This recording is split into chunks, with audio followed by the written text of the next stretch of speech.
we'll get started here. So, thanks so much. Most of you have been here before, which is fantastic. It's good to see you again. For those of you it's your first time, welcome to the International Trombone Hang. What we typically do here is everyone stays muted, and we have some presenters, and we're going to have some people playing in a traditional masterclass setting today with Dr. Denson, Pollard. We're all really excited. Just a little bit about etiquette for how to use Zoom. Most of you have done Zoom calls at this point, so this is not new information, but we encourage and we do leave open the ability to chat. So if people are talking about anything in particular, sometimes the name of a teacher or a book or a source might get referenced, and I'll try to put a link in the chat line just so if you haven't seen that and you want to go get more information, you can. But as always, if you receive a spurious link from someone that you do not know, I recommend not clicking on it, and I recommend just letting us know. This community has been fine. We've never had any issues. But since it is an open Zoom call and anyone with the URL can click in, and we try to moderate who's in and who's not, just be safe about it. If you see anything that, if it looks like it's coming from trombone.com, I'm sure it's fine. If it looks like it's coming from a website you can't read, just, think twice about it. Other than that, make sure you're muted. If not, we'll be muting. We are going to be recording, and we're still working on development of the website to post these things for y'all for later use. If you do have questions, you can either raise your hand, you can type it in the chat. Dave and I will be watching the chat feed, so we'll be able to help you get your questions answered that way.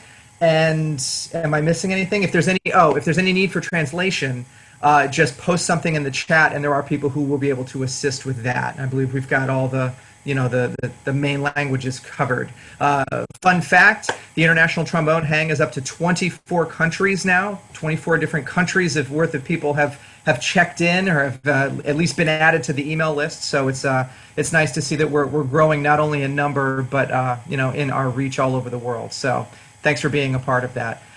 Dave, anything? Teo, anything? No, you covered it all very efficiently. I'm very impressed. Well, we've had a couple goes at this. So without any further ado, I'm going to turn it over to Dr. Denson Pollard, who needs no introduction. Dr. Pollard, take it away. Hello, good morning, everyone. I'm coming to you today from Bloomington, Indiana, right smack dab in the middle of America. One of the few states in America that's not seeing a huge spike in COVID cases right now. We're actually on the decline, shockingly. But I think we're all kind of in a varying degrees of the same situation right now. We're either in the middle of a life impacting world event, or we're coming out of it, maybe perhaps in some parts of the world. We were talking before you guys all came in about the fact that being able to meet like this, it's an incredible byproduct of the quarantine and of people becoming creative with different ways to stay stimulated and motivated. And I hope this continues hopefully after a vaccine is discovered and we can go back to some bit of normalcy. I thought I would begin this morning's session by playing a little bit for you. I know that you guys have, it sounds like you've had people, it's been kind of a big warm-up session up to this point. I was going to approach it a little bit differently. I was going to start off by playing a little bit of a solo and then have some people play and then use these performances as fodder for conversation. So during the quarantine, of course, I have been able to play with pianists, and I've literally been sitting at home in Bloomington, Indiana. There was a 3-month period where I think I left my house maybe twice in 3 months, and I really started focusing on unaccompanied repertoire more than anything else, really, and played an unaccompanied recital at the very beginning of the quarantine. It was very gratifying. And I thought I would play a little bit of, it's not something I played on my unaccompanied recital, but it's a movement from some music that I think we should all know and develop an appreciation and love for. I'm going to play a movement of a Bach cello suite. I'm going to play the Courant from the third cello suite, which is not a cello suite that I had worked on a lot in the past. I've played the G major, the very first cello suite in its entirety, quite a bit in recital. I've recorded it, but over this quarantine, I've decided to kind of branch out and get to know some of the other cello suites. And the third one is in C major. It's a really, despite the times and everything we're going through as a world and as a music performing community, this cello suite number 3 in C major is a very happy cello suite, actually. And C major, and it's vibrant. It's and the reason why perhaps is because Bach had fallen in love again after his first wife died, and this cello suite, the C major, happens. He composed it right at the beginning of his long love affair with his second wife, Anna Magdalena Bach, who, by the way, was the person to whom we owe the manuscripts, some of the earliest manuscripts of the Bach cello suites to. It's in her handwriting, actually. But I'm going to play the Courante, which is, you probably know that these suites are a collection of different dance movements from different parts of the world. I guess it's kind of appropriate that I would play something from one of these suites, considering this is kind of an international group. And the Courante was an Italian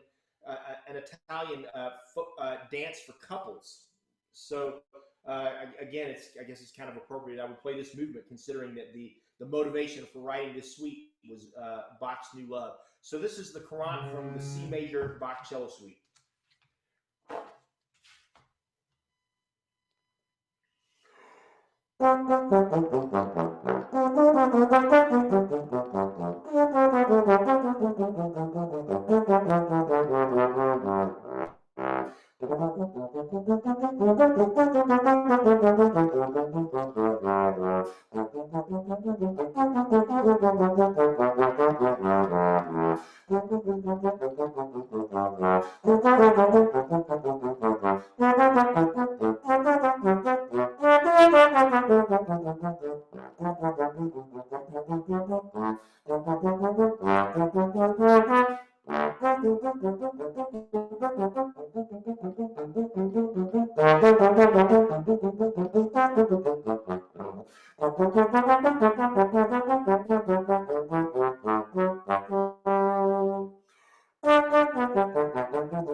Thank you. It's weird. One of the weird things about performing on Zoom is that you don't hear the clapping afterwards. It's kind of it feels kind of weird to not hear the clapping and say thank you. It feels a little bit narcissistic, but I did see the applause there. Thank you. Yeah, I love the Bach cello suites, and I've been playing through them a lot over this break. And if you're a trombone player that has not taken the time to get to know them and to experiment with just playing them, I would really encourage you to do that. Some of them fit on the trombone a little better than others, obviously, but that really doesn't matter. You can, in the privacy of your own home, you can just have fun playing them, kind of try to learn about what was happening in Bach's life while he wrote them, and just try to glean whatever you can from them, really. And by the way, hey, I was going to mention a book. Jason said that a lot of people mention resources. Let me grab a book really fast. Uh, if you don't know this book, it's called The Cello Suites, J.S. Bach and the Search for Pablo Casal's the Baroque Masterpieces. This is a great book for getting to know the history of the cello suites, what was happening in Bach's life as he wrote each one. And also, it's a great way to get to know Pablo Casals, if you don't know, was maybe one of the greatest cellists of all time. It's from Spain, from Catalan, and shockingly rediscovered the Bach cello suites in a music store in his hometown and bought the music. They were not being performed on cello at that time. They were considered to be just academic exercises rather than pieces that you could actually perform in a recital. And Pablo Casals, the young cellist, he found them, he took them home, and he practiced them for decades. And after his performing career kind of started to take off, he started slowly introducing movements of the Bach cello suites into his performances. And that's kind of when they started to become accepted as fodder for performance. And I have a direct connection to Pablo Casals and kind of the Bach cello suites, really, because I teach at Indiana University. A lot of the teachers at Indiana University for a long time would go to Puerto Rico, where the Casals Festival happened for many years, and they would go play in the Casals Festival Orchestra and bring back some of the students that they met in Puerto Rico to Indiana University to study. And Keith Brown, who was on the faculty at Indiana University, is one of the trombone teachers for a long time. Keith played in New York for a long time. I think he played in the Metropolitan Opera, where I still kind of work if we ever get off furlough.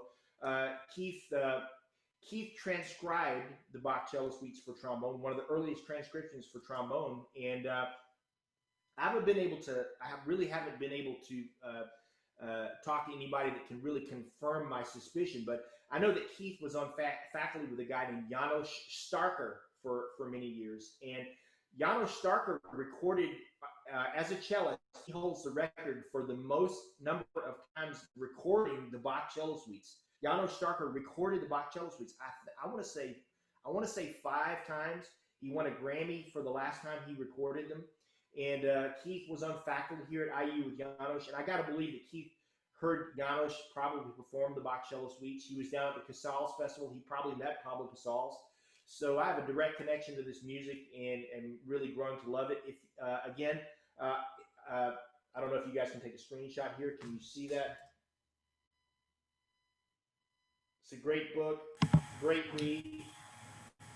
And I'll also send it in the chat afterwards, Jason.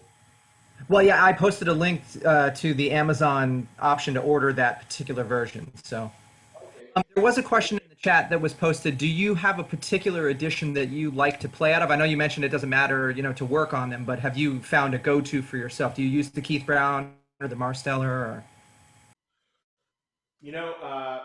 I have kind of a special love for the Keith Brown editions. I'm probably going to be crucified for this for not playing from a cello edition, but this music that I'm performing from, actually, it's kind of tattered.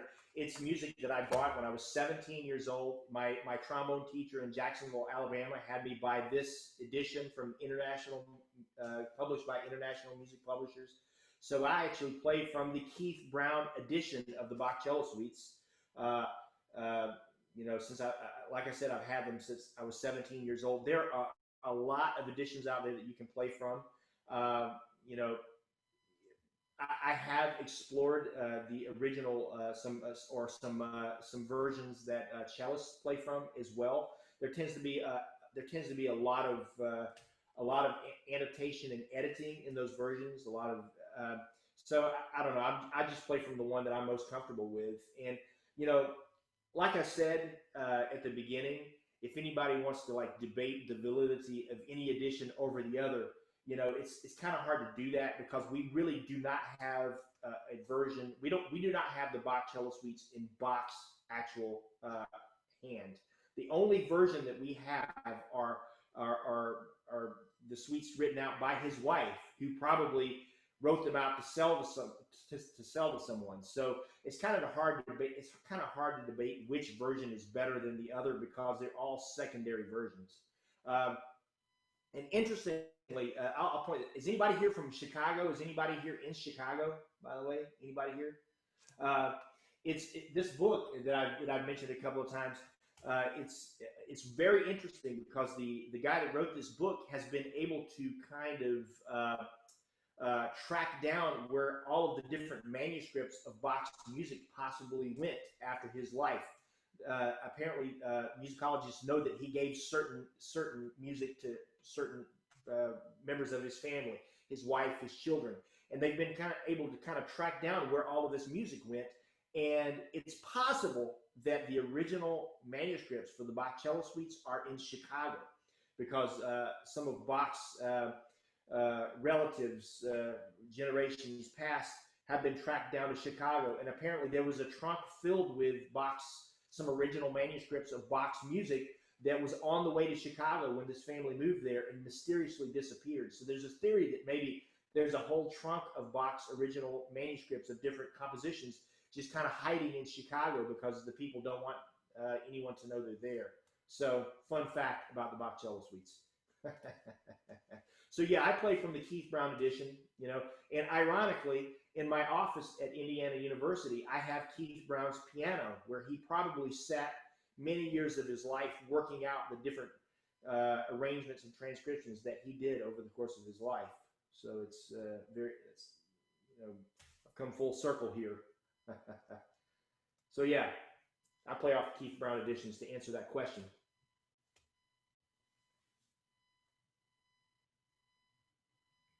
I'll let you guys. We can do whatever you want to do now. I know that there are three people that want to play. We can do that. Yeah. Matter. Okay, great. How much, roughly, if you want me to moderate the time, how much time do you want me to kind of roughly just kind of? If I start moving past 15 minutes, let me know. Okay. All right.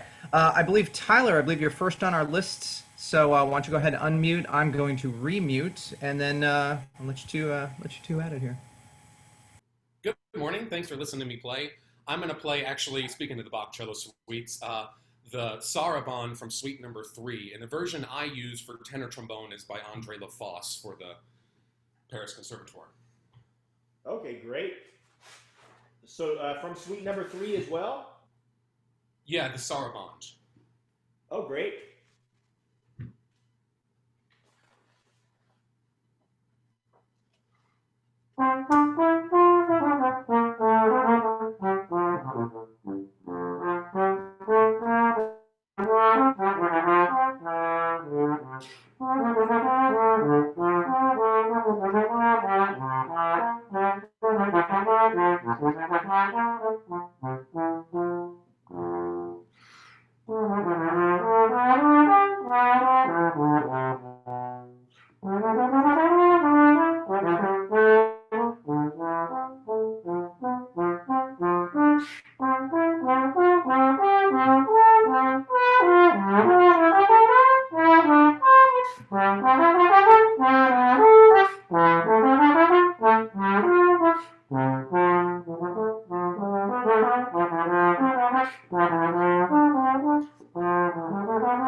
Why was that so nerve-wracking?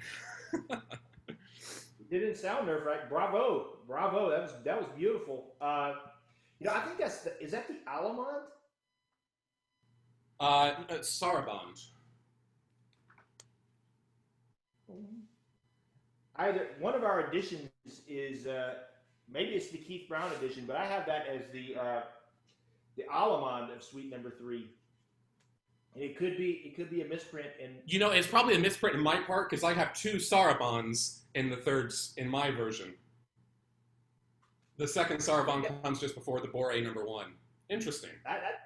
That's okay. Maybe somebody can do some research about that and clear it up. Was that the Allemande or the Saraband from Suite Number 3? I have it as the Allemande. Yeah, and Typically, yeah, well, I would just say broadly that typically an Allemande, in terms of Baroque dance style, is more fugue-like, and Saraband is much more somber and more, we'll say ballad-like, so that it sounds more Allemande than it does Sarabande. Yeah, so there you go. my Sorry, version is LaFosse, wherever you are right now. Yeah, man. Hey, great, beautiful. Tell me about yourself, Tyler. Where are you right now? And just tell us a little bit about yourself so we can all know who you are. Well, my name's Tyler. I live in St. Louis currently. I work a lot with the St. Louis Symphony and Kansas City Symphony. I'm a member of the Las Vegas Philharmonic. I was formerly a member of the principal Michigan Opera Theater. This past year, I was the finalist for Fort Wayne Philharmonic, so I've been playing up there. And, like all you, I hustle. There we go. And right now you're in St. Louis. Yes. Awesome. So we're not that far away from each other. Great. And you're the principal trombone of the Las Vegas Philharmonic? I'm the assistant principal there, but yeah. Cool, man. That would be a dangerous job for me. I love to play poker. It would be hard to stay out of the poker rooms in Las Vegas. I go to Vegas 12 times a year, man. It's the greatest gig I've ever got.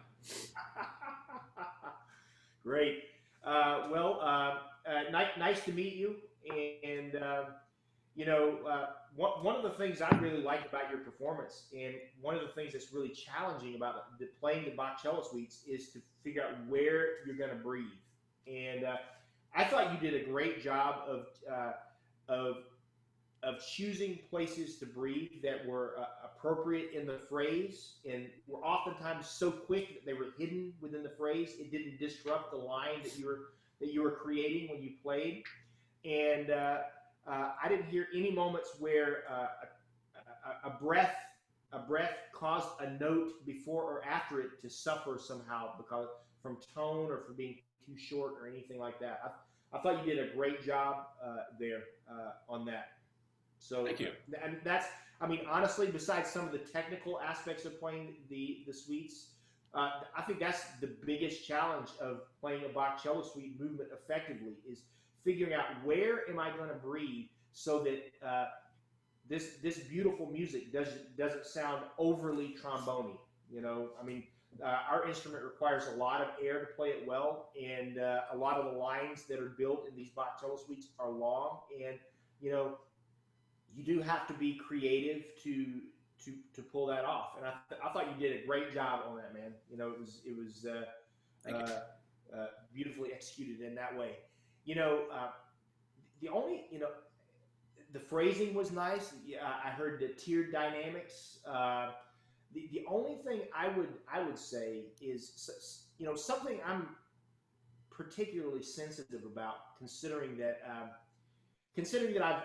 I've served on committees, audition committees, and committees to choose different people for different things with non-trombone players a lot. I think every trombone player somehow at some point should try to find a situation where they can be a fly on the wall when non-trombone players are discussing trombone playing.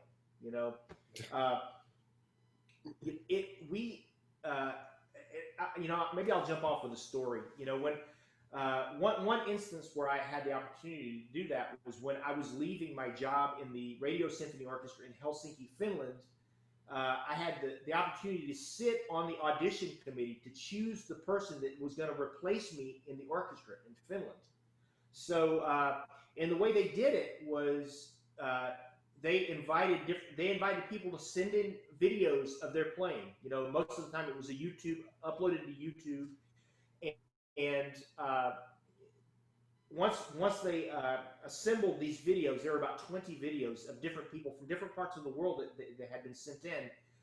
I sat in a room, a middle-sized room with a big screen, and these YouTube videos were projected onto the screen. And I sat there with the concert master of the orchestra, a great violinist. I sat there with some of the principal wind players, principal flute, principal clarinet. The conductor, Hanu Lintu, was in the room. Trumpet player, horn player. I sat there with a real cross section of the orchestra.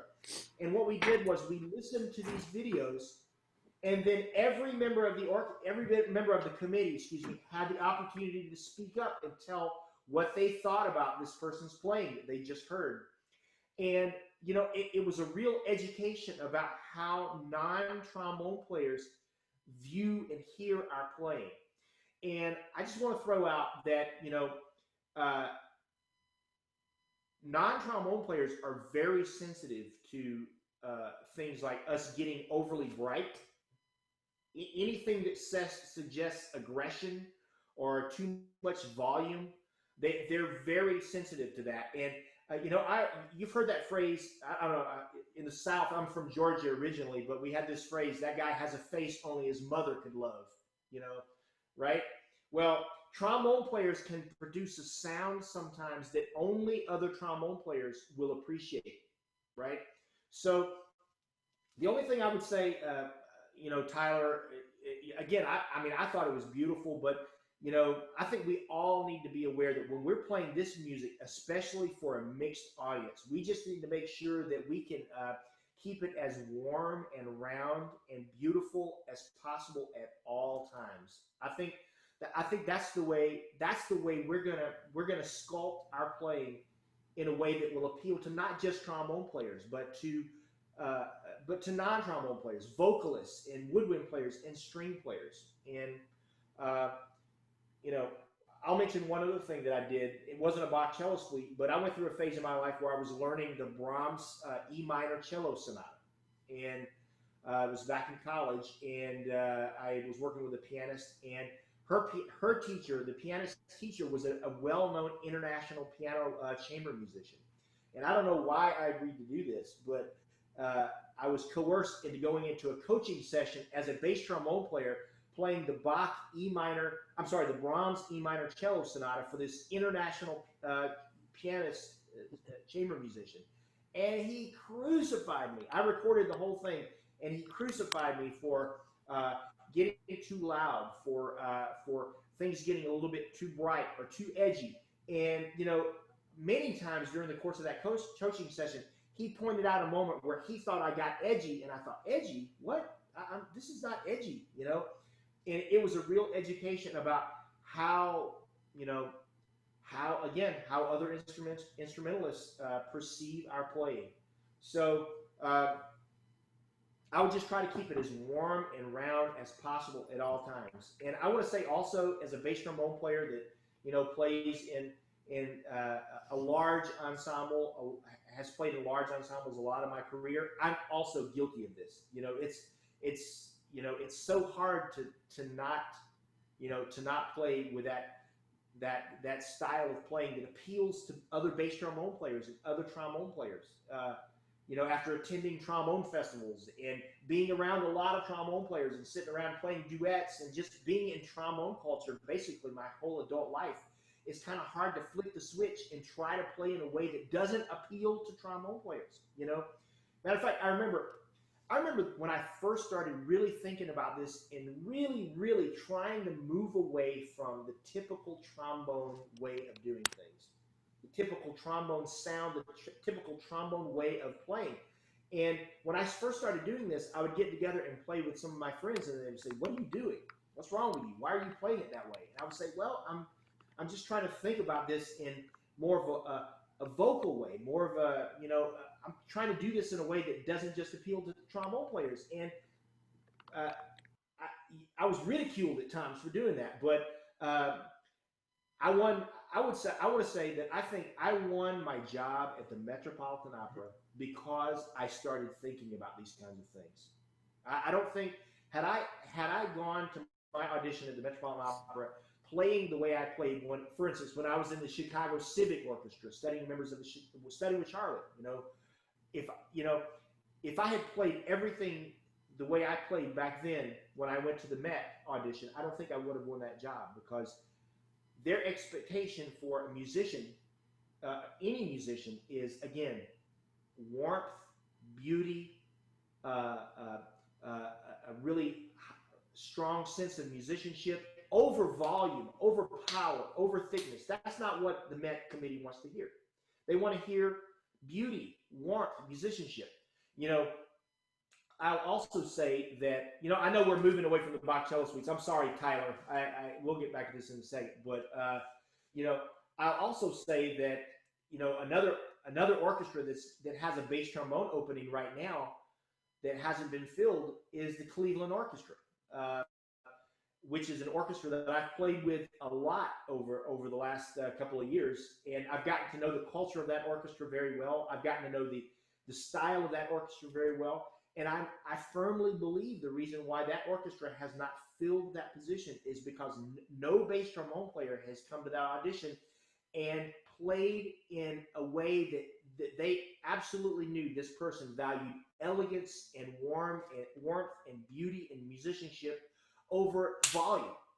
They don't want to hear loudness. That's an orchestra that values balance and beauty and elegance over everything. And, so the Bach cello suites are a great way for us as trombone players to try to develop another side of our character as musicians, and trying to move away from anything that's edgy or bright or overly loud, but elegance, warmth, and beauty. That's what a lot of people that don't play trombone want to hear. So that's the only thing I'll say about that, Tyler. But great job, man. Great job. And Quarantine 2020, and then it's actually a sperm mug, and it says, "We have a winner." There you go. Yeah, I think we all have are going to have our quarantine mementos. Mine is my beard. I haven't shaved my beard in 4 months. I haven't had a haircut or shaved my beard in 4 months. You look like Gandalf the Grey. It's great, dude. Thank you. Somebody told me the other day I looked like Saddam Hussein when they pulled him out of that hole.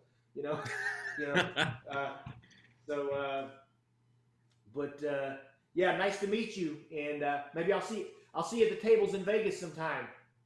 Come by. We're happy to have you. All right. Next up is going to be Sergio, who's joining us from Mexico. And so, Sergio, why don't you go ahead and unmute and take it away. Okay. Hi, everyone. Hi, Sergio. What How are part you? of Mexico? Oh, it's everything good still. What city in Mexico? Guadalajara. Guadalajara. Okay, Yes. all right, great. Mm-hmm. Yes, I will be playing this Étoile de Profondeur by Nole. Okay.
Bravo.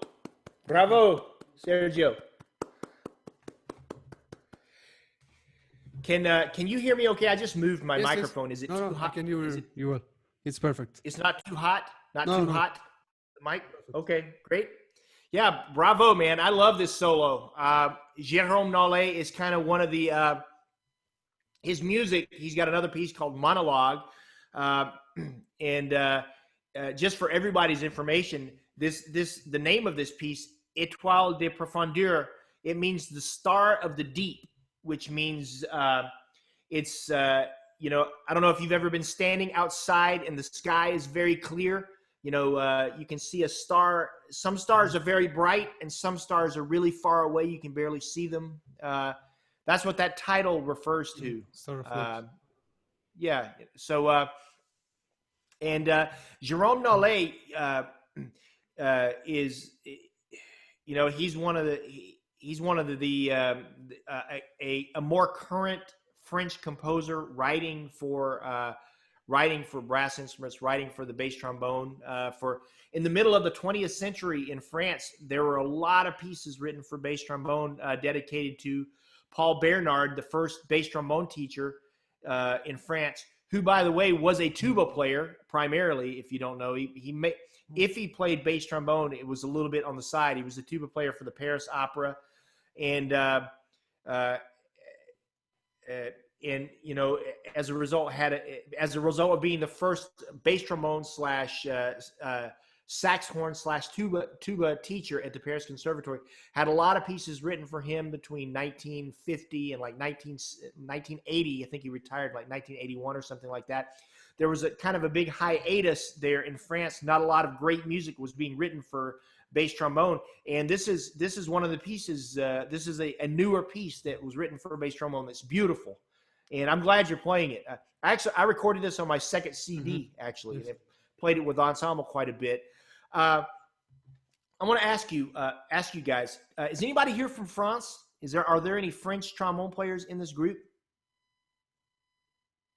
No, nobody.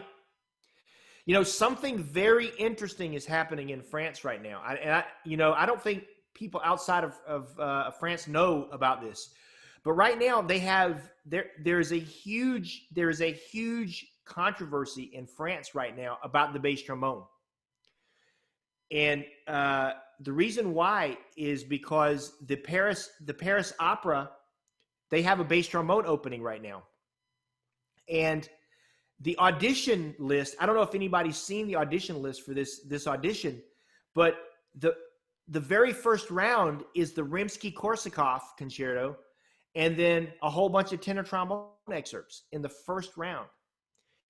And I was curious about this, you know, because I had a couple of students that were interested in taking it, and you know, I'm kind of watching the different auditions go by. And so I started reaching out to people about what's the deal with this list? Why is it like this? Why is the first round of a bass trombone audition a tenor trombone solo and tenor trombone excerpts? And in talking to several of my friends in France, they told me that in France right now, there's basically a rebellion by the trombone community against what has become kind of the typical bass trombone sound that I was talking about when we talked about the Bach cello suites. You know, the orchestras, the tenor trombone players in the orchestras, they don't want a bass trombone player that's going to come in and play with a thick, heavy sound. Traditionally in France, in the conservatory, when you study at the conservatory, you don't study orchestra, you don't study ensembles, you don't study excerpts, you study solos. That's what you study. Not much time at all is spent on orchestral playing at all in the conservatories. And the tenor trombone players in France, who, let's face it, are the power players of a trombone section. By the way, anybody that doesn't realize that here, if you're a bass trombone player, you need to realize that your boss is the guy playing first trombone, and you need to try to play with a sound and a style that's going to satisfy them. But in France, I guess, you know, in a movement away from an Americanized, really thick, heavy, loud bass trombone sound. The biggest audition in their country right now, the very first round, is all tenor stuff because they want a bass trombone player with a tenor trombone, more of a tenor trombone aesthetic, you know? And so I think, getting back to this piece, Sergio, in my opinion, to play this super effectively, it's got to have several things. And by the way, you did a great job. It was great. I think there are a few things that we can think about to make it even better. Number one, I think that over the course of this first movement, there are lots of styles represented, and lots of different there are lots of different colors and characteristics that can be explored rather than just one, again, kind of thick, heavy bass trombone style throughout the whole movement. For instance, the opening, a little bit like that cello suite movement that I played, the C major. opens with this kind of light, happy sounding, descending, arpeggiated passages that need to be, I think, light and reflective of happiness and lightness, not heavy and serious and thick. I think it needs to be light at the beginning. And throughout the whole first page, it needs to have a lightness and a buoyancy rather than heaviness and thickness. The second kind of place, the second little section that needs a different kind of character, of course, is the cadenza. At the cadenza, it needs to be more creative.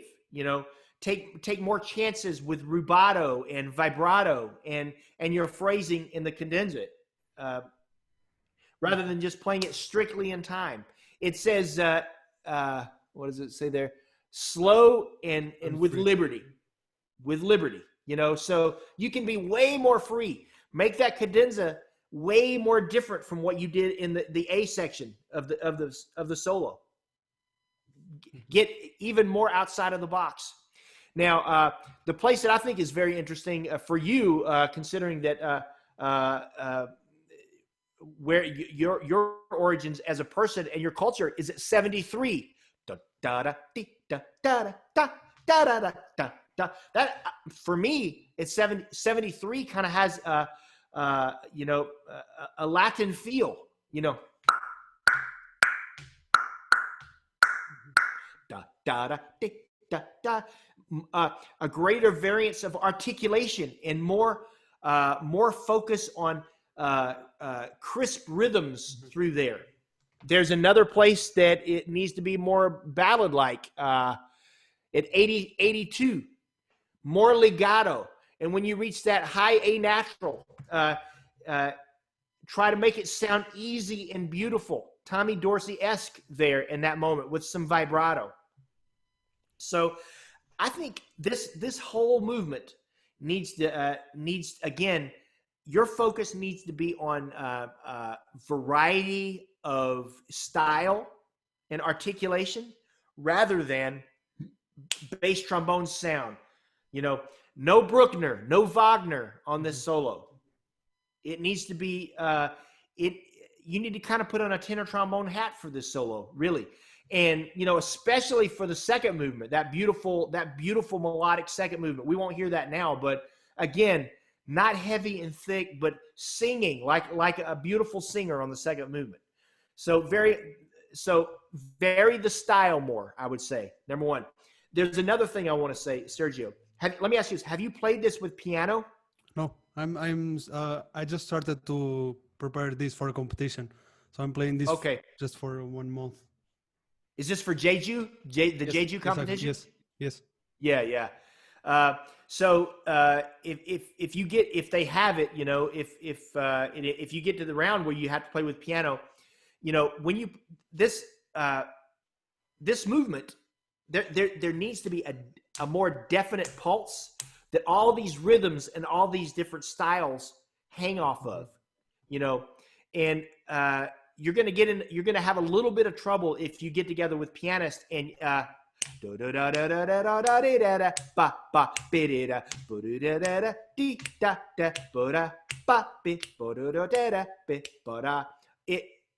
everything, all of the rhythms that you play, they need to hang on a more consistent pulse. Mm-hmm. No pushing ahead, no falling back, because the pianist has a lot of stuff in between what you're doing. So if you haven't hit this with a metronome very diligently, make sure you do that. Mm-hmm. Very important. Let's see here. Yeah. So, I mean, those are my major comments. It's a really nice playing, and I think if you can explore these things we talked about, it's going to make it even more. Let me also say, man, if you're entering a competition like Jeju, where you're going to be competing against people from all over the world, it's really important. I experienced this last summer at at Alessi's seminar in China. Where there were players there for the solo competitions there from all over the world. There was a really great bass trombone player from Singapore. One of my students from America was there. There were a couple of Japanese bass trombone players. You know, to make yourself stand out in an international competition on a solo like this, to make yourself stand out from the 100 other people that may send in a tape, it's not enough just to play with a good sound and good intonation. You've got to do these musical things that I mentioned, the different characters. You've got to exaggerate them in a way that will make you stand out in a musical way more than everybody else. That's the way you're gonna be chosen, you know. Mm-hmm. At an international competition, I can tell you from judging bass trombone competitions, you're going to hear a large percentage of people, the bass trombone players that just play with kind of a big, thick bass trombone sound that has good time and as in tune and just kind of has a good sound. You're going to hear a large percentage of people that do that. The people that stand out to you are the ones that are, again, just have another level of character and musicianship beyond just being a bass trombone player. Mm-hmm. Exactly. All right. So, hey, nice to hear you play. And, hey, I wish you all the best in Jeju. I'm supposed to be judging that festival, so we'll see what's going to happen there. Mm-hmm. But nice to meet you. Thank you. Great. Nice job. Way to go, Sergio. All right. And actually, we've got a bit of an audible. Alexander has asked if he could play, and so we're gonna let him get some time here as well. So, Alexander, why don't you unmute yourself and take it away? Yeah. Hello. My name is Alexander. Hello, Alexander. Kosch. Hello. I'm from Austria. I'm studying currently with Johann Ströcker from Vienna Philharmonic, bass trombone player.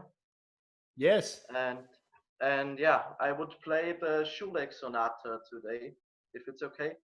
And yeah, I give it a go. Perfect. Now, Alexander, you're a bass trombone player or tenor trombone player? Tenor trombone. Oh, okay. Tenor. All right. Great. Yeah, tenor. Yeah. And yeah, Johann is bass trombone, but he's a great teacher, and it's really cool to study with him. Sure. Okay.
Great, Alexander. Why don't we stop there and talk a little bit?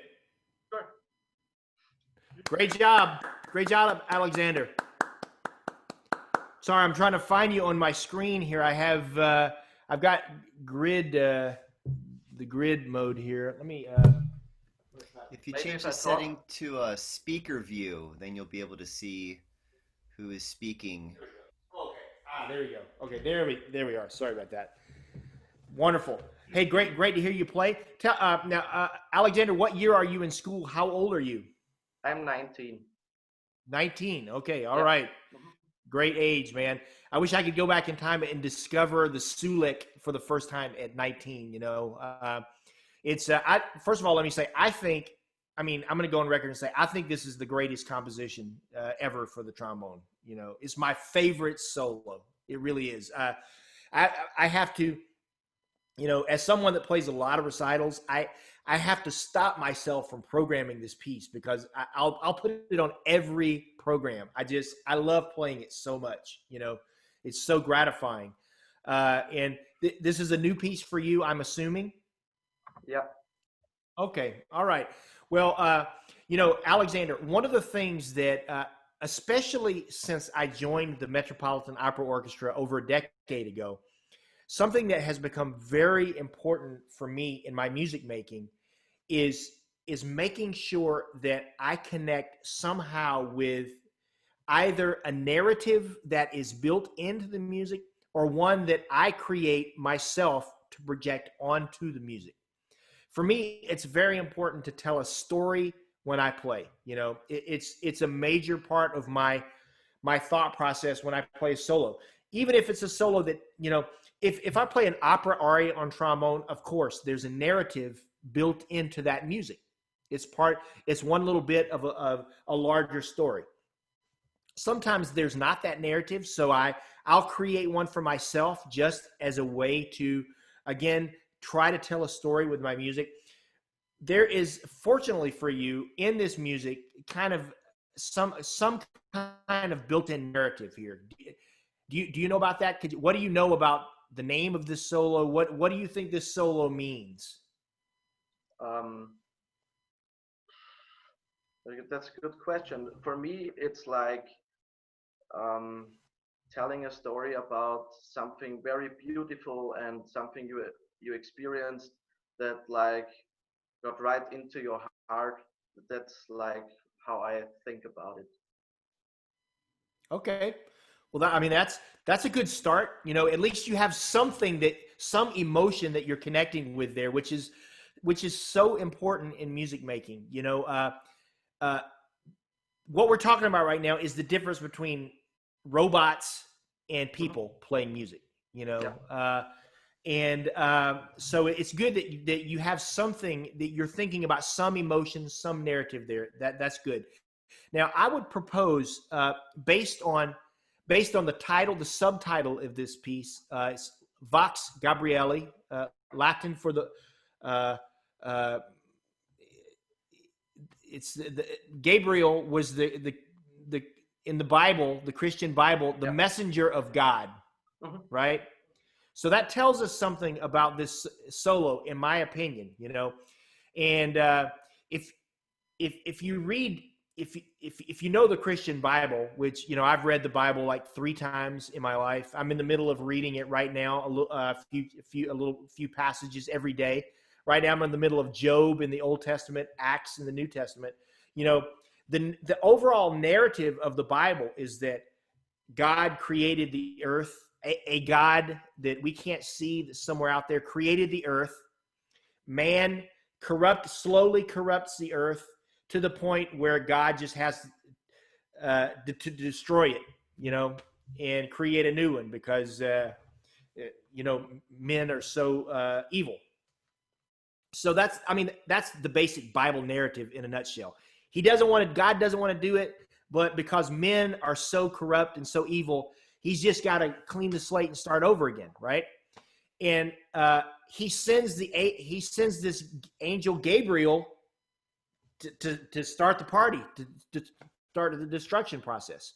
You know, so for me, this solo, there are 2 characters in this solo, right? There are 2 characters, and then something happens at the end. For me, at the beginning, I feel anguish in this music. You know, not everybody believes in God. I get that. I happen to believe in God, and you know, for me at the beginning of the solo, I hear anguish, imagining that there is something, this higher power out there that created something beautiful that is slowly being corrupted and destroyed. And a little bit like imagine at school you created a piece of pottery that you brought home that you really loved. It was really beautiful. You took a lot of time to do it. And you got a little brother that slowly destroyed this piece of pottery. You know, every day you walk out, you saw this beautiful thing you created slowly be destroyed. It would just create this anguish inside of you. And, you know, you'd be angry at your brother. Why did you do that? Oh, you're breaking my pottery. But then you say, I forgive him. I love my brother. I can't be too mad at him. And then the next day you'd come out and your piece of pottery would be broken even more. And again, you'd feel this negative emotion, but then you'd forgive him again. There's a cycle of anguish at what's happening to this beautiful thing that you created that cycles back to forgiveness and love again. And those are the 2 characters that I hear over and over in this music, you know, between anguish and then forgiveness and love. And by the end of it, there's no more forgiveness. The end of it for me is just destruction of the world. You know, the big climax at the end is about the world, you know, ending. So, I mean, for me, that's what this music is about. And it sounds like you're on your way to creating some kind of narrative about it as well, which is great. You know, it may be different from what I'm thinking. If I were you, I would read more about Mr. Sulek and try to figure out what he thought. You know, that's a good place. That's a good place to begin, and or continue your journey to figure out what this music is about. explore, this story, this narrative that I'm talking about. Even if you don't believe it, explore the Christian Bible narrative. Maybe that'll enlighten you about how you want to do this, how you want to play this. But the biggest thing I want to say is the way to bring out the narrative that we're talking about, the different characters, the different people, the different emotions that are being felt here. I think the first thing that you've got to do is widen your dynamics, right? Through most of what you played, you may have been attempting to play to make your louds really far away from your softs, but they were all kind of mezzo. They were kind of in a very narrow box, your dynamics. And, I can tell you, I remember being 19, and I remember being at the beginning of my trombone professional career. It was really shocking to me when I started getting around professional players a lot and playing with them and realizing how wide the dynamic spectrum needs to be. Your piano needs to be very far away from your forte, and you need to have very clear delineation between all of these dynamics in your register. They can't all just be right there. I think dynamics are our primary. It's our primary way of creating this narrative as trombone players. We can do that. We can do that easily with our dynamics. It's the way you create a character of someone who is aggressive versus the character of someone who is meek and mild. You can do that very easily with forte versus piano, if you make them really wide. And there are a lot of opportunities to do that here, right? And the other tool besides dynamics that we have are articulations and note lengths. All of your note lengths tended to be kind of long, and your staccato and your tenuto and your legato all kind of sounded the same.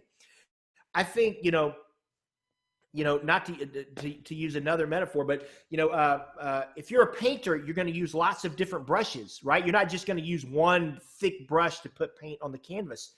You're going to have some brushes that are small and delicate. You're going to have some that are in the middle, and then you have this big paintbrush. Your articulations, your note lengths, and your note lengths are the equivalent to the paintbrushes of a painter. Try to vary that more to create more interest in this music, right? And let me also. It sounds like you've got a nice setup there. The way you're going to determine whether or not varying your dynamics and your note lengths and your articulations, the way you're going to determine whether or not that's actually happening, the only way to do that is to record yourself and listen back. If you're not doing that, you've got to do it, because the great young players of the world that are going out and winning auditions and are becoming successful as players, these days they are recording themselves every day and asking themselves these honest questions about whether or not they can hear the dynamic contrast. They can hear the contrast in all the other ways. So record yourself, listen back, and ask yourself, is there the contrast that I'm trying to create, right?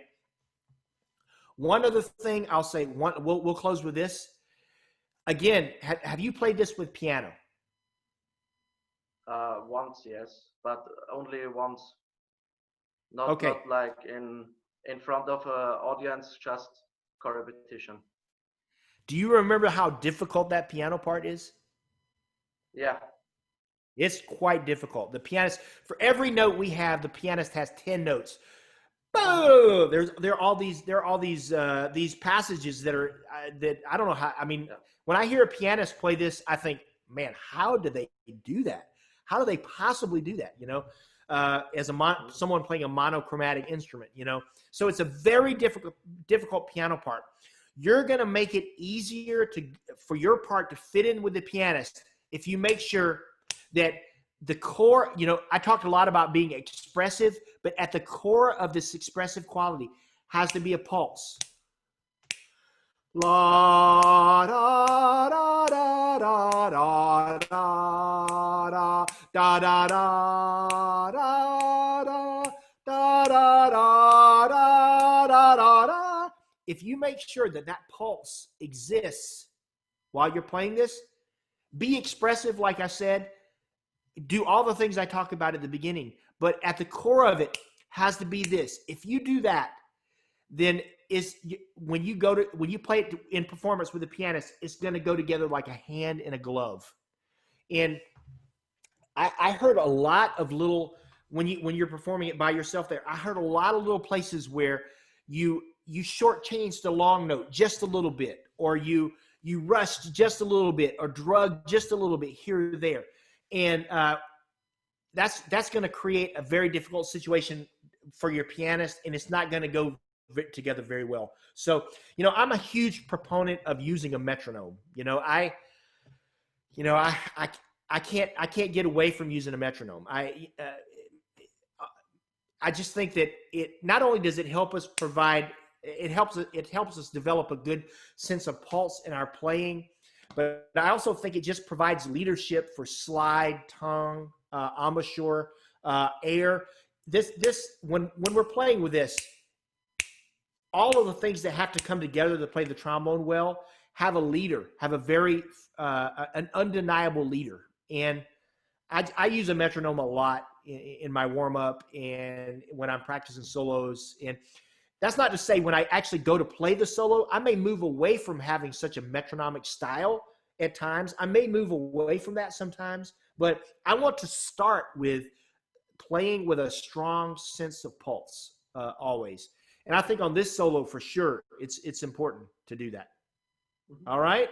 Hey, hello to your teacher, and it was great to hear you play. Thank you for sharing your music with us today. Thanks. I wish you all the best in your career. Yeah, thanks. Great. Dr. Pollard, I don't know if you have just a couple of minutes to maybe entertain some questions if people had a question to ask. I do. All right. I actually do have one question. It's been kind of burning on my mind. In your time in the Met, when like Wagner comes up and you have like a bass trumpet part, can you talk a bit about what equipment you use? Should it be a C instrument, an E flat instrument? And then how do you approach that how would that be different from like playing bass trumpet and Rite of Spring or Janáček Sinfonietta? Could you just talk about all of that? Because I've been a few times where somebody's come to me and said, can you play bass trumpet? And I'm like, well, it sort of depends on what, and I'm always not sure how to approach this instrument. So if you could talk about that, that would be great. Yeah, one of the big shocks of my life and my career was that even though I spent most of my education trying to become a great bass trombone player, I won my job at the Metropolitan Opera. And right when I got there, first of all, they were putting together a new production of the Ring Cycle with this guy named Robert Lepage, who was one of the co-creators of Cirque du Soleil. So they needed a bass, and they needed someone that could play bass trumpet and was going to be reliable to do it. And because I had marched drum corps as a kid and had a lot of experience on valves and a little bit of experience bass trumpet here and there, certainly not the Ring Cycle, I raised my hand and said, sure, I'll do it. And so, again, I won the job on bass trombone, but very quickly, the focus of my time at the Met became bass trumpet. And, let me say, different from Janáček Sinfonietta and Rite of Spring and, Electra and some of the other things you can do on bass trumpet, the Ring Cycle on bass trumpet is it consumes you. It really does. Unlike anything I ever do, anything else on a brass instrument, because first of all, even though you're one person in this huge undertaking that's going on to put together a Ring Cycle, you're just one person. What you do can make or break an opera. Some of the moments on bass trumpet on the Ring Cycle, if you screw that up, that's what people are going to remember when they walk out of the door, because it's a huge moment in the drama. It's a huge moment in this narrative. And you've got to bum, bum, bum, ba, bum, bum, bum. Whether or not you play that with beauty is going to affect the whole. You can imagine if you get to the climax of the opera and you go bum, bum, bum, ba, bum, ba, it ruins it, So it's huge. It's huge, man. And I can tell you this: when I've got a ring cycle coming up, I do everything I want to do. I need to do on trombone 6 months before that, and 6 months before the ring cycle, I put the trombone down and I play bass. I become a bass trumpet player. You know, because it's just such a high pressure, big stakes kind of thing to do. And so I may have to play some trombone here and there. Don't get me wrong. I can't just stop playing bass trombone or tenor trombone, but I don't practice those instruments anymore. I warm up on bass trumpet. And my whole brain becomes bass trumpet because it is such an important thing to do. So I want to say I have a special mouthpiece. I had a custom mouthpiece made. I lived very close to Greg Black for a long time, and I spent some time at his shop and had some mouthpieces made. So I have a special mouthpiece that I use on bass trumpet. I think that for me, not everybody would agree with this, but for me, the ring cycle is best performed on a C bass trumpet. I have a 4-valve C Yamaha bass trumpet. And a lot of people don't realize that Yamaha made bass trumpets. They made 3 of them, actually. They only made 3. And I have the original bass trumpet that they made. They made it for Doug Yo because, of course, Doug Yo, the bass trombonist, former bass trombonist of the Boston Symphony Orchestra, had a long-standing relationship with Yamaha. And the Boston Symphony was going to perform the whole ring cycle. Doug wanted to play the bass trumpet, and so he had Yamaha make him a bass trumpet. And it is a great instrument. It's, you know, Yamaha, if you may like or not like the quality of sound on a Yamaha instrument, but you can't deny how consistent they are. And this bass trumpet is awesome. So, and they made a couple of more just to have in their ateliers in different parts of the world. But I happen to have Doug Yo's original, the original one. It's a great sounding instrument. And it makes, you know, a lot of the calls that you have to play during the ring cycle, if you have a C bass trumpet, they just fall easily over the overtone series of the open instrument versus playing it on a B flat instrument where you'd have to use a lot of weird fingerings and, you know, it just wouldn't be as comfortable, you know. So I use a C bass trumpet. My bass trumpet part is the part I play off of. Do I have it here? No, it's at my office. Is a part on the original. If you look at the original bass trumpet part of the ring cycle, it's a nightmare because it's having you play these calls transposing to different keys, which, you know, you know, again, I didn't want to do that. The added pressure of just having the camera on you every 5 seconds, you know, I wanted a part all in one key. So I have a part that's all in C. So I read it in C, and it's not saying this call should be an F or G or whatever. The whole part is in C. And so that makes it a lot easier. For Janacek Sinfonietta, for Rite of Spring, I would use a B flat bass trumpet. That music lies way better on a B flat bass trumpet. And by the way, if you're going to play ring cycle bass trumpet stuff, try to find a bass trumpet mute as well, because there are a couple of moments in the ring cycle that are pretty important calls that you need a mute on your bass trumpet. And like, would a tenor trombone mute work for that? Would you need a specific designated bass trumpet mute? Was that dependent? A tenor trombone mute does not work. Yeah, that's too big. And when I first started doing it, I had a trumpet mute with some built-up corks. Then that kind of worked okay, but wasn't perfect. Quick question going on. You had mentioned, this came up in the chat, but you had mentioned that you kind of, you know, become a bass trumpeter and you try to really embrace that mentally for a while. If you get called to play contrabass trombone, do you kind of treat it the same way, or is it kind of specific to your bass trumpet work? I don't treat it the same way, because if you get called to play contra, you're not going to have solos on contra. You know, on contra, you're just going to be the foundation of, you know, sound. You know, which is, I mean, important. Don't get me wrong. You know, playing a really fat low F to have the rest of the brass section kind of build a chord off of that. That's a beautiful moment, but it's not a moment like the second act of De Valkyrie, where bum bum bum ba ba ba bee ba ba bee, where the whole orchestra stops, nobody's singing, everything comes to a stop, and the bass trumpet plays that soft call. There's no moment like that in Contra. So I'm not, no, I don't treat it the same way. And I think you could talk to anybody that doubles on these instruments would say those moments on bass trumpet are the most intense and require the most commitment in your preparation and in your mindset. Contra is fun and it's important, but it's not a moment. It's not a moment like bass trumpet, not even close, not even in the same ballpark. I got a contrabass right here. There, I'm playing a really nice low F on that and I haven't played it in like 2 weeks. Bass trumpet is a completely different animal.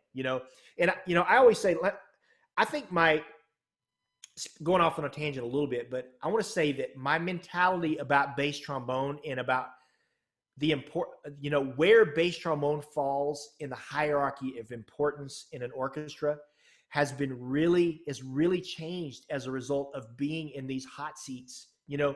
When you play bass trumpet, when you play 30 ring cycle operas on bass trumpet with all of these moments where you're the soloist, you start to realize how relatively minor the bass trombone part is in about 95% of what we do. It's important. It is important. But I think back on my days as a young bass trombone player, just playing everything loud and just trying to dominate the texture so often and thinking, why was I doing that?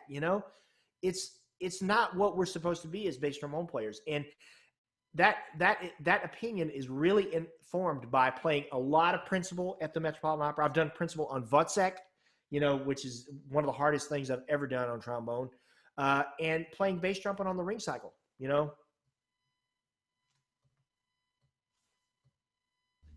Thank you. That's awesome. That really clarifies a lot for me because I've never actually played bass trumpet properly, but a few times, personal managers come to you and say, "Can you do this?" And you're like, you want to help, but then also you kind of know you might be opening a can of worms. It's pretty massive. So thank you. That's really enlightening. Appreciate it. I just had a quick question regarding. So you've mentioned multiple times just the concept of maybe having a little bit more of a nuanced idea, and a delicacy to the way that you play bass trombone, and that it's not just a big loud instrument, and a lot of times you have to really think on kind of a higher level of musicianship than that. In any of these ensembles that you play with, where you feel like that high level musicianship has been what kind of got you the job, have you then had to switch over to the heavy equipment operator in the back row and just kind of lay out more of the Neanderthal bass trombone sound, or have you found that in those ensembles, no, if you did that, it would stick out like a sore thumb? No, that I think that as bass trombone players, we do need to retain a little bit of that the ability to be aggressive when we need to. I mean, there's the big moment in Salome, C sharp, ba da ba da ba da da da da ba da da da da da ba da da, where the third bass trombone is just going ape. The big moment. There are big moments like that.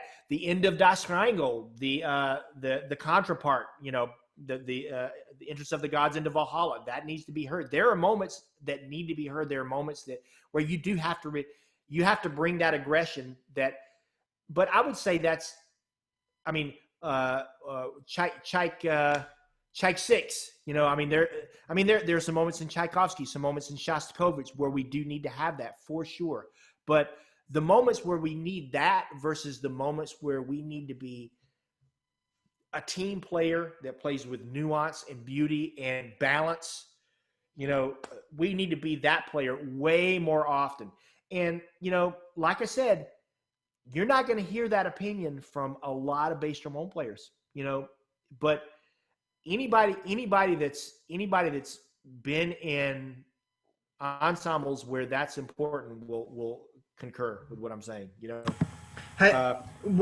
So along these lines, does that when you're helping students or yourself preparing for an audition for ensembles, how often do you pull that rabbit out of the hat in the audition, or do you think that doesn't come out in the audition and that's just something that you may have to use on the job?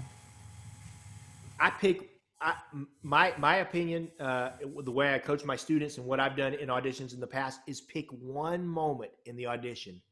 And usually it was Ein Heldenleben, a battle scene, where there's undeniable aggression associated with this music. I'll show them a little bit of my power on the low C. I'll be a little bit aggressive, not overly aggressive, not to the point of being ugly or crass, but I'll put on the gas just a little bit in that moment to show them I do have this tool. I can use it when I need to, but it's that time and all the other times, even on something like Ride of the Valkyrie, which I've heard bass trombone players play way too loud, way too many times. I try to find another focus for almost every other excerpt besides just loud. Heldenleben, that's a moment, like I said, it's undeniable. You got to show them you're loud. If you walk into an audition and play Ein Heldenleben mezzo piano, that shows that you don't understand what that music is about, So in that moment, you got to show them, that this is a battle scene. It's war, it's aggression.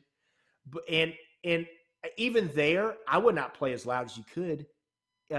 Just give them a taste of loud. And if they want more, then they like everything else you're doing, they'll simply ask you to play it a little louder. And I guarantee you, they'll appreciate that you just didn't annihilate them the first time, Auditions are about, again, the fundamentals being there, time, intonation, sound quality, accuracy. You can't be cracking a whole bunch of notes. But at the highest levels of the audition, it's about showing artistry and musicianship. And the primary way you do that on orchestral excerpts is by being tasteful with style and dynamics. Not to go off on a tangent, but the trombone audition I most recently listened to was Principal of the Metropolitan Opera when John Romero won the job. And the three guys that were in the finals for that, Jose Milton Vieira, John Romero, and Sam Schlosser, they were artists of the highest caliber. And that was a mixed committee. It was people from every part of the orchestra. And I can tell you, those three guys rose to the top because they never lost control of their sound, and they had very clear delineations between the style of something like Mozart versus Strauss. Nice. Thank you. Really appreciate that. There was a question, two questions that came in the chat. One is probably a little longer one, and then one is maybe a shorter one. The shorter one first. Have you seen Tiger King? Have I seen Tiger King? Yeah. It's a Netflix series. I haven't actually. Okay. All right. Are there some big bass trombone moments in the score? I don't know. I think I don't know. I don't know. I'm not a big. By the way, I'm not a big television guy. I really do not watch a lot of. I like to read. Honestly, I read a lot. I'm gonna turn my camera around. You see, right now I have. I'm going on like 10 books right now. I'm not fed. Honestly, I feel like I get drugged down by television and a lot of stuff that's on, so I tend to read more than I watch TV. Mm-hmm. Sorry for that. Thanks for answering. I was just interested to know. You might be the only one who hasn't seen it. And my dog says hi. Hello. Another short question, and then a little bit of a longer question. The short one is, you had mentioned that you marched drum corps. Just wondering where you marched. I marched in 1990 as a 19-year-old kid. I moved to San Francisco, California, and marched with Blue Devils. So I lived in the Bay Area I guess I got there January. Lived there until May or June when we actually went on the tour, and it was a great learning experience. I'm shocked I survived. I should not be alive today as a result of that experience. 19 years old, living in San Francisco, I should not be alive, but somehow I made it. Awesome. We have a question